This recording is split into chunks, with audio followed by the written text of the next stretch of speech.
T'es-vous prts entendre une nouvelle histoire? Alors, allons-y. Tout a commencé par le silence.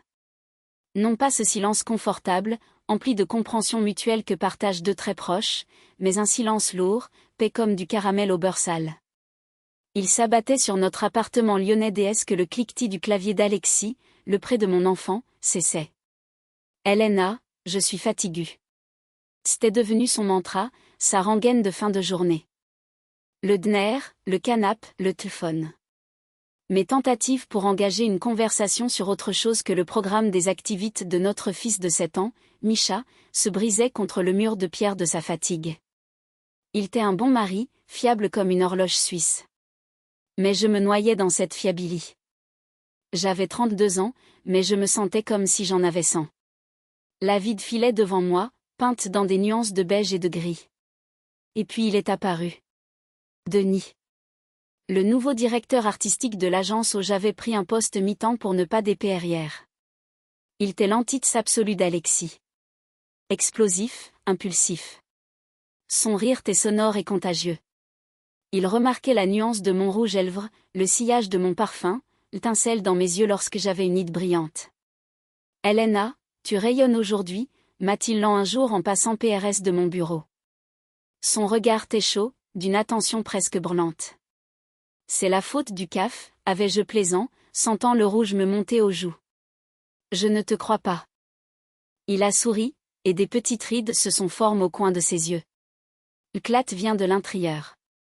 Ce genre de choses ne se cache pas, c'était si banal, si cliché. Mais après des années de l'approbation silencieuse d'Alexis, du genre, le dner est correct, ces mots tombaient sur une terre fertile. Je m'épanouissais comme une fleur du dessert après la pluie. L'infidélie n'a pas commencé par un baiser, mais par un message. D'abord, des plaisanteries sur les conversations de groupes professionnels, puis le change de musique, et enfin, le premier appel tard le soir, sous prétexte de discuter d'un projet urgent. Tu ne dors pas? Sa voix au téléphone était basse, intime. Non, Alexis dort dit, et moi je lis. Que lis-tu? Rien de spécial. Et toi? Je pense un moyen pour nous d'échapper toutes ces dates butoirs, au moins pour un week-end. Mon cœur s'est mis battre si fort que j'ai eu peur qu'il ne réveille mon mari, allons Vincent teindre de moi.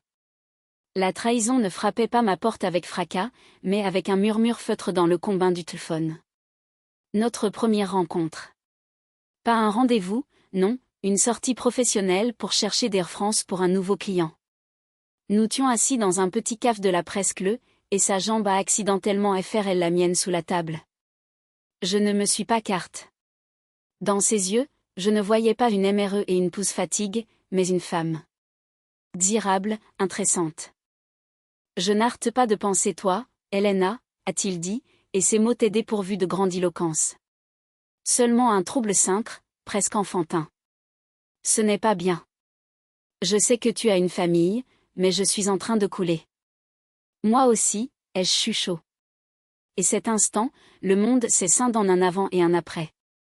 Quand je suis rentré à la maison, Alexis était à faire avec Misha, l'aidant construire un ensemble de caplats complexes. Il lève les yeux vers moi. Alors, vous avez trouvé d'Air France, a-t-il demandé, indifférent. Oui. Ma voix était rauque. J'ai trouvé. Je me suis approché, je les ai enlaqués tous les deux, me blottissant contre le dos chaud de mon mari, humant l'odeur familière de son t-shirt d'intérieur. Je tremblais de honte et d'une excitation sauvage et enivrante. J'embrassais le sommet du crâne de mon fils tout en pensant à un autre homme. Ce moment, pour la première fois, je me suis sentie comme une véritable traîtresse. Le mensonge m'a enveloppé dans sa toile. Je mentais avec une facilité qui m'effrayait moi madame. On est retenu en réunion, soir d'entreprise, sorti entre collègues. Alexis hochait la tête. Sa confiance était aveugle et commode. Elle m'aguait plus que ne l'aurait fait la jalousie. Denis est devenu ma drogue. Il était le vent, l'aventure, la passion qui me manquait tant. Nous nous retrouvions dans des chambres d'hôtel servent son nom dans le vieux Lyon, nous nous embrassions dans les ascenseurs comme des adolescents. Je me sentais de nouveau vivante. Je riais fort, je disais des bêtises, j'étais LGRE. Mais un soir, en rentrant des bras de Denis, j'ai trouvé Alexis dans le salon. Il ne dormait pas. Il était assis dans le noir, le regard fixe sur la fenêtre. « Helena » a-t-il dit doucement. Il m'appelait rarement par mon prénom. C'était généralement « Hélène » ou « ma puce ». Parlons. Mon cœur est tombé dans mes talons. Il sait. Que se passe-t-il, ai-je demandé en m'asseyant PRS de lui, m'efforant de ne pas laisser ma voix trembler. Misha m'a demandé aujourd'hui pourquoi tu t'es si souvent absente. Il a dit que tu lui manquais. Un soulagement. Aigu et veneux, il m'a submerge. Il ne savait pas, il ne faisait que rapporter les paroles de notre fils. Le travail, Alex, ai-je comment? Je sais, m'a-t-il interrompu. Il s'étourne, et la lueur de la lune, son visage semblait hagard.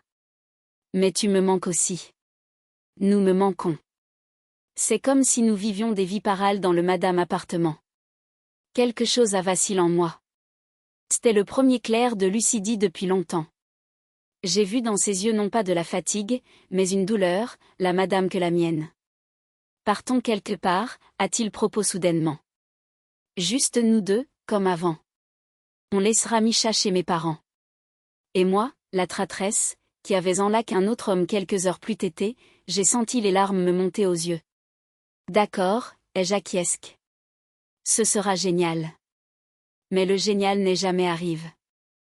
Le voyage était une tentative de recoller un vase bris avec de la colle d'or, comme le kintsugi. C'est joli, mais la fissure reste visible. J'étais physiquement CCTS, mais mes pensées avec Denis. Alexis a essayé. Il a vraiment fait des efforts. Dîner aux chandelles, promenade au bord du lac d'Annecy, mais nous savions tous les deux que nous jouions un RLE. Quelque chose d'essentiel, de fondamental, avait été irrémédiablement perdu. Une nuit, dans la chambre d'hôtel, je me suis réveillé son murmure. Je sais tout, Helena. Une vague de peur glaciale m'a parcouru. J'étais pétrifiée, incapable de bouger. Je sais que tu es malheureuse, et que c'est de ma faute. Je me suis réfugiée dans le travail, je t'ai laissé. Pardonne-moi. C'était pire que s'il avait crié, qu'il m'avait accusé d'infidélité. Sa volonté de prendre toute la culpabilité sur lui m'a achevé. Je pleurais chaudes larmes, serré contre sa poitrine, tandis qu'il me caressait les cheveux en chuchotant, « Tout va s'arranger, ma puce. Je te le promets. » Cet instant, je me suis détesté plus que jamais. J'ai décidé de rompre avec Denis. La culpabilité me rongeait. Je ne pouvais plus regarder mon mari ni mon fils dans les yeux. J'ai donné rendez-vous Denis notre endroit spécial, un café sur les quais de Sané. Il est arrivé les yeux brillants, me tendant une petite botte. L'intérieur, de délicates boucles d'oreilles en argent. En souvenir de nos 3 mois, a-t-il souri. Denis, nous ne pouvons plus continuer comme à. Ce n'est pas bien. J'ai une famille. Je leur fais du mal. Son sourire s'est effacé. Tu es sérieuse? Helena, regarde-toi. Tu te fais le tri avec lui. Il ne t'apprécie pas. Il ne te voit pas. Je te donne ce qui te manque. Il essaie de changer, ai-je LCH, le regrettant aussitôt. Il nous a propos de partir en vacances. Le visage de Denis s'est tordu en une grimace que je ne lui connaissais pas. Ce n'était pas de la douleur, mais de la colère. Une colère froide et calculatrice. Je vois. Il s'est adossé sa chaise. Eh bien, puisque c'est comme ça, il y a quelque chose que tu dois savoir. Il a sorti son téléphone, a fait défiler quelques photos et me l'a tendu. Sur l'écran, il y avait des clichés d'Alexis. Pas l'Alexis que je connaissais, fatigué et casanier, mais un autre, en forme, souriant. Il était assis dans un restaurant avec une femme. Sur une autre photo, il se promenait dans le parc de la TTE d'Or, et il lui tenait la main. Sur la troisième, il l'embrassait sur la joue. Le monde a basculé. Les sons se sont noyés dans un bourdonnement dans mes oreilles. Quoi? Qu'est-ce que c'est? Ai-je murmure, sentant mes doigts s'engourdir. C'est ton mari, m'a crié. Ton fils de mari. Elle s'appelle Chloé. Ils sont ensemble depuis plus d'1 an. Tu mens, ai-je crié. C'est du Photoshop. Vérifie si tu ne me crois pas. Il te dit qu'il reste tard au bureau, qu'il part en déplacement. Vérifie son téléphone, ses relèves bancaires. Tu trouveras tout par toi, madame. Je regardais les photos, et ma propre trahison m'a soudain semblé une gaminerie. Toute ma pitié pour Alexis, sa conversation nocturne, ses tentatives pour arranger les choses, tout cela n'était qu'une farce. Il jouait avec moi, tout comme je jouais avec lui. Pourquoi? Ai-je demandé, ma voix m'étrangle. Pourquoi tu me montras? Pour que tu fasses le bon choix, Helena. Choisis entre celui qui te trompe depuis des années et celui qui est PRT tout pour toi. Je ne veux pas te perdre. Dans ses yeux, il y avait de nouveau cette passion angeleuse, mais elle me semblait maintenant toxique. Je n'étais pas une amante, mais un pion dans un jeu sale qui n'était pas le mien. Ou peut-être voulait-il vraiment me sauver? Je ne me souviens pas comment je suis sortie du caf. Je marchais le long des quais, et le vent chez les larmes sur mes joues. Il n'y avait en moi ni colère, ni douleur. Seulement le vide et la conscience en rire ironique de l'absurdité totale de notre vie. Nous étions tous les deux des traîtres. Notre mariage était un jeton de cartes BTI sur un mensonge double sens. Je n'ai pas fait de skné, je n'ai pas vérifié son téléphone. À m'est égal. Le choc a laissé place un calme étrange, presque maladif. J'observais Alexis, sa nouvelle sollicitude ostentatoire, et je voyais des rires et une anxiété soigneusement dissimulée. Il sentait que quelque chose n'allait pas, mais ne pouvait pas comprendre quoi. La décision est venue soudainement. J'ai compris que je ne pouvais plus vivre dans ce cirque. Nous devions parler. J'ai attendu que Misha s'endorme. Alexis était assis sur le canapé, faisant défiler son fil d'actualité. Alex, il faut qu'on parle, ai-je dit en m'asseyant en face de lui. Il appose son téléphone. Sur son visage, un masque d'attente lasse. Je sais pour Claude. Il n'a pas cherché se justifier. Il a simplement baissé la TTE. C'était pire que n'importe quelle crise d'hystérie. Depuis combien de temps, ai-je demandé, ma voix tonne stable. Environ 1 an. Il lève les yeux vers moi. Il n'y avait pas de remords, seulement de la fatigue et du soulagement. Je n'allais pas te le dire. Je voulais préserver la famille pour Misha. Pour Misha. Un classique. Et pourquoi? C'était la seule question qui m'intéressait vraiment. Je ne sais pas, Helena. On s'est juste éloigné. Et avec elle, c'est facile. Elle n'exige rien d'autre que ma présence. Je le regardais et je comprenais que je parlais mon propre reflet. Les mesdames mots, les mesdames excuses. Et moi, je sais pour Denis, a-t-il dit doucement. Ce fut mon tour de me figer. C'était le deuxième coup, mais cette fois, j'y t'ai prépare. Comment? Je vous ai vu il y a 1 mois. Vous sortiez d'un tel dans le centre. J'étais en voiture, un feu rouge. Le monde a définitivement perdu ses couleurs. Nous étions assis l'un en face de l'autre, 2 menteurs, 2 traîtres, avouant silencieusement nos PCHS. Il n'y a pas eu de cris, pas de larmes, seulement un silence de mort, rompu par le tic-tac de l'horloge dans l'antre. Qu'est-ce qu'on fait, a-t-il finalement demandé. Je ne sais pas, ai-je répondu honnêtement. Je ne sais pas si on peut recoller quoi que ce soit après. Nous sommes restés assis comme encore longtemps. Nous parlions de broutilles, de Misha, de la manière de partager les biens.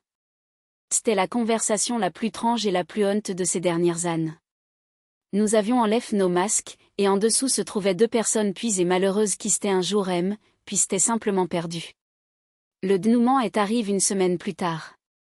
Denis, n'ayant pas de réponse, m'a hérité un long message grandiloquent sur le fait que nous étions faits l'un pour l'autre et qu'il ne laisserait pas ce médiocre insignifiant, cher notre amour.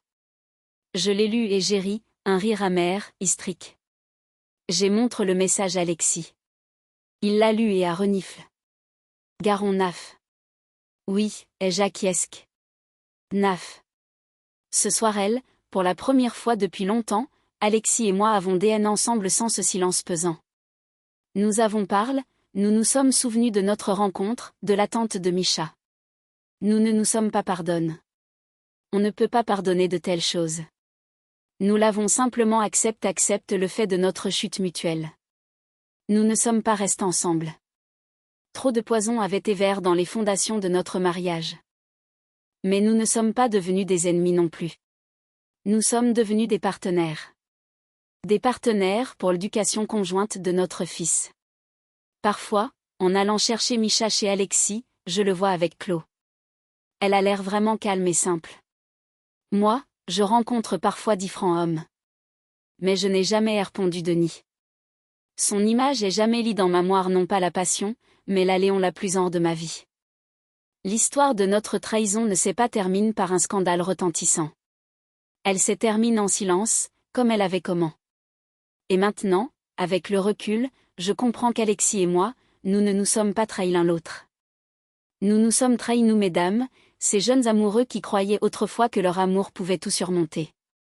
Et c'est elle, sans doute, la plus grande et la plus hors des trahisons.